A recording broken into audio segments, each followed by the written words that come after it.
जय श्री राम मित्रों। राजा परीक्षित की किस गलती की वजह से कलयुग का आरंभ हुआ था? मित्रों, आज हम आपको श्रीमद् भागवत की एक ज्ञानवर्धक कथा सुना रहे हैं। मित्रों, राजा परीक्षित ने कलि पुरुष को रहने के लिए कौन से स्थान दिए थे? किसी भी वस्तु के उपयोग से पहले किन बातों पर विचार करना चाहिए? धर्म और पृथ्वी संवाद। राजा परीक्षित और कलयुग के प्रसंग का वर्णन श्रीमद् भागवत के प्रथम स्कंध के 16वें व 17वें अध्याय में किया गया है। अभिमन्यु के पुत्र राजा परीक्षित के राजकाल की घटना है। राजा परीक्षित का जीवन बहुत पवित्र था। वे कुरुजांगल देश के सम्राट थे। राजा परीक्षित को मालूम हुआ कि उनके राज्य में कलयुग का प्रवेश हो गया है, तो वे सेना लेकर दिग्विजय के लिए निकल पड़े। कलि पुरुष की बहुत इच्छा थी कि मैं राजा परीक्षित के शरीर में प्रविष्ट हो जाऊं, क्योंकि जब राजा बिगड़ेगा तो प्रजा भी बिगड़ेगी। सौराष्ट्र यानी गुजरात में सरस्वती नदी के तट पर कलि पुरुष ने राजा परीक्षित का कपट से स्पर्श करने का विचार किया। उसने माया रची। राजा परीक्षित ने एक स्थान पर आश्चर्यजनक दृश्य देखा कि धर्म रूपी बैल के 3 पैर किसी ने काट दिए हैं और बैल एक पैर पर खड़ा है। उसके पास में उन्हें एक अत्यंत मरियल सी गाय रूपी पृथ्वी मिली। उसके नेत्रों से आंसू झर रहे थे। बैल यानी नंदी धर्म का स्वरूप है। सतयुग में धर्म के 4 अंग सत्य, तप, पवित्रता और दया है। सतयुग में चारों तरफ धर्म का बोलबाला था। त्रेता युग में धर्म का पहला पैर, द्वापर में दूसरा और कलयुग में तीसरा पैर भी कट गया। अर्थात सत्य, तप और पवित्रता रूपी धर्म के 3 पैर कट चुके हैं। अब केवल दान, दया रूपी एक पैर पर ही धर्म टिका है। उसी के बल पर कलयुग में मनुष्य जी रहे हैं।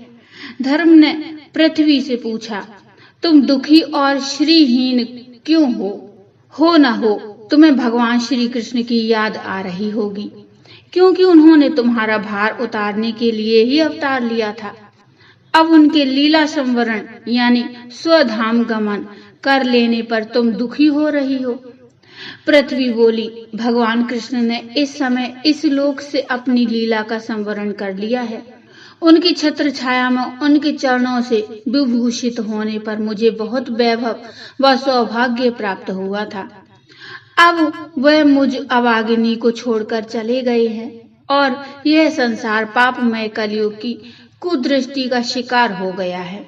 यही देखकर मुझे बड़ा दुख हो रहा है।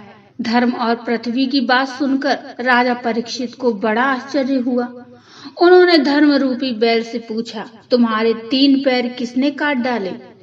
मैं उनको सजा दूंगा।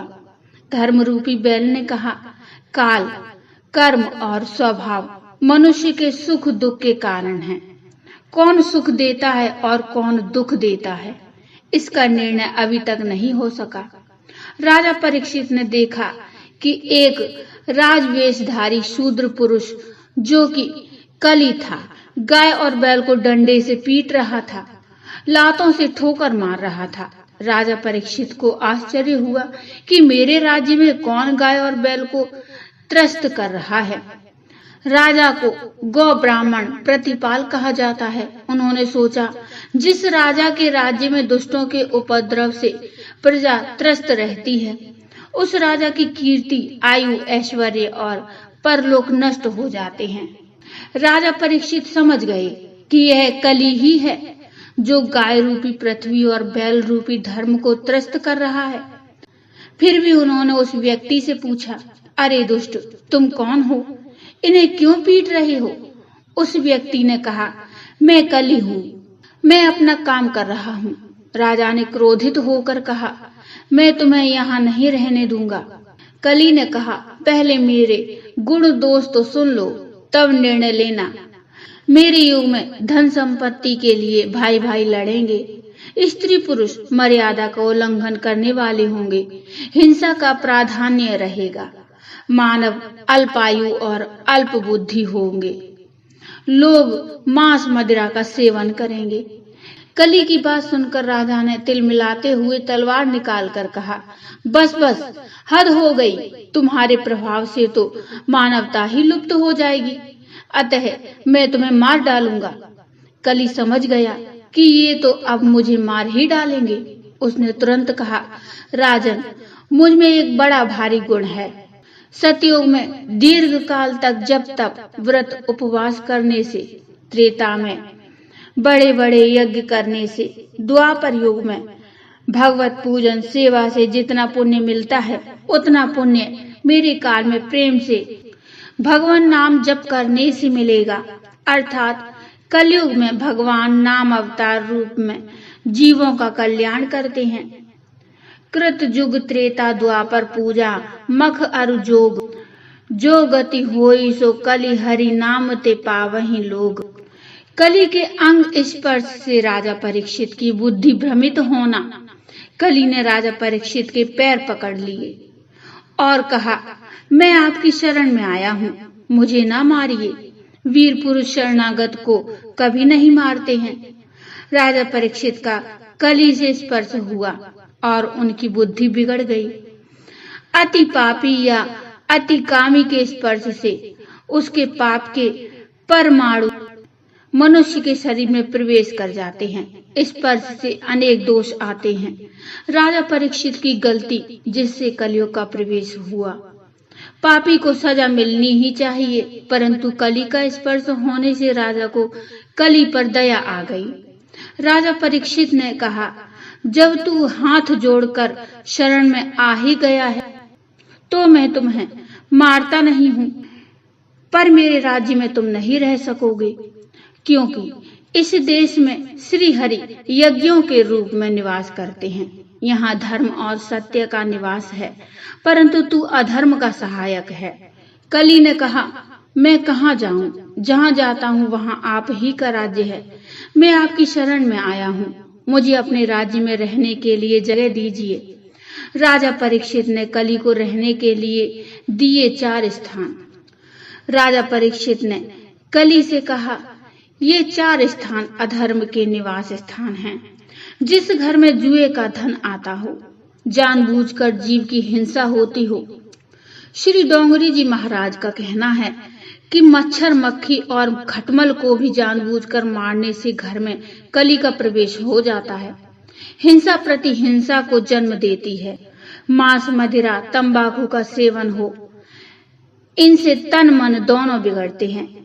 इसलिए ठाकुर जी इन्हें स्वीकार नहीं करते हैं। इसलिए इनमें कली का निवास है। पुरुष वैश्यागामी हो, इन 4 स्थानों पर तुम रह सकते हो।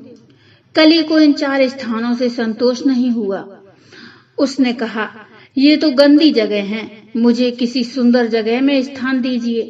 राजा परीक्षित ने कहा, आज से तेरा स्वर्ण यानी धन में निवास होगा, अर्थात अधर्म की लक्ष्मी में तेरा निवास होगा। यह सुनकर कली बहुत प्रसन्न हुआ। उसने सोचा, राजा के घर में अन्याय का धन तो आता रहेगा। वह अदृश्य होकर परीक्षित की बुद्धि भ्रष्ट करने की ताड़ में रहने लगा। अधर्म से प्राप्त स्वर्ण में कली का निवास। एक दिन राजा परीक्षित ने सोचा, मेरे पूर्वजों ने मेरे लिए क्या रखा है, यह तो मैंने देखा नहीं।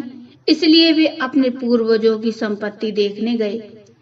वहां उन्हें एक पेटी में सुंदर मुकुट मिला। राजा को वह मुकुट बहुत पसंद आया और उन्होंने तुरंत वह मुकुट धारण कर लिया। वह मुकुट जरासंध का था, जिसे भीमसेन ले आए थे। यह पाप का धन था। धर्मराज युधिष्ठिर ने इसे कभी नहीं पहना था, किंतु कली के स्पर्श से राजा परीक्षित की मति बिगड़ गई थी। कली पुरुष ने तुरंत राजा के शरीर में प्रवेश कर लिया। मुकुट पहनते ही राजा को शिकार खेलने की इच्छा होने लगी। जिस बालक को गर्भ में ही परमात्मा श्री कृष्ण के दर्शन हो गए हों, वह कितना पवित्र होगा। किंतु कलयुग का प्रभाव ही ऐसा है, अच्छे अच्छों को प्रभावित कर देता है। वैसे तो जिस दिन जिस क्षण श्री कृष्ण इस पृथ्वी को त्याग कर गोलोक धाम पधारे थे, उसी क्षण से अधर्म रूपी कलयुग का पृथ्वी पर आरंभ हो गया था। तो बोलो जय श्री कृष्ण, जय श्री राम। मित्रों, आज हम आपके लिए श्रीमद् भागवत की कथा लेकर आए थे। आपको ये कथा कैसी लगी मुझे कमेंट में बताइए। कमेंट में जय श्री राम अवश्य लिखिए, जय श्री कृष्ण लिखिए। कथा अच्छी लगी हो तो लाइक करिए, चैनल को सब्सक्राइब कर लीजिए। मिलते हैं एक नया प्रसंग, नई कथा को लेकर। तब तक के लिए जय श्री राम, जय श्री कृष्ण।